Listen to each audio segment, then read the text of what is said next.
What concerns you most about the issues that plague our society today? And how can we tackle these issues? I think there's a lot of unknowns floating around right now, and uncertainty can definitely feel uneasy. But I think listening to educated officials and stuff is always helpful. And same thing, I think community does a lot to support one another through these very hard times. I guess if it's like, depending on the issue, I guess like for COVID-19, we should like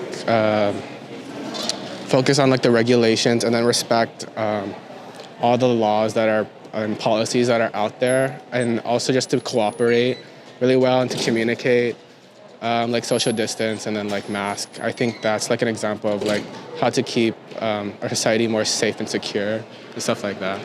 I just think we just have to reach out to each other and work together on them and speak up on the different issues that are important to us, and just don't give up on society. We can make a difference ourselves, and we just need to reach out to everybody else so we can all have this collective effect together as well.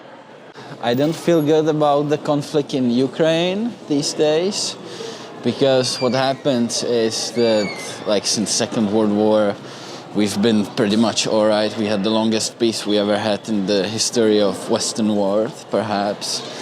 And so what the Russian president nowadays does is that he threatens this peaceful time, and so what might be the consequence is that the Western world will have to go into the arms race again, and therefore focus funding and the overall focus on, guns and arms instead of the real issues such as environment and, saving the planet. This is what concerns me these days.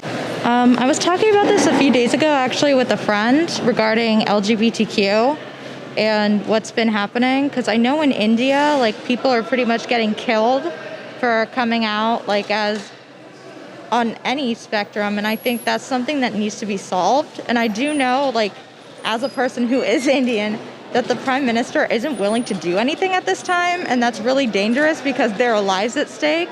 Not only because of COVID-19, literally killing hundreds of people, but just because that's also something that people have to keep within them. And that's really detrimental to mental health as well.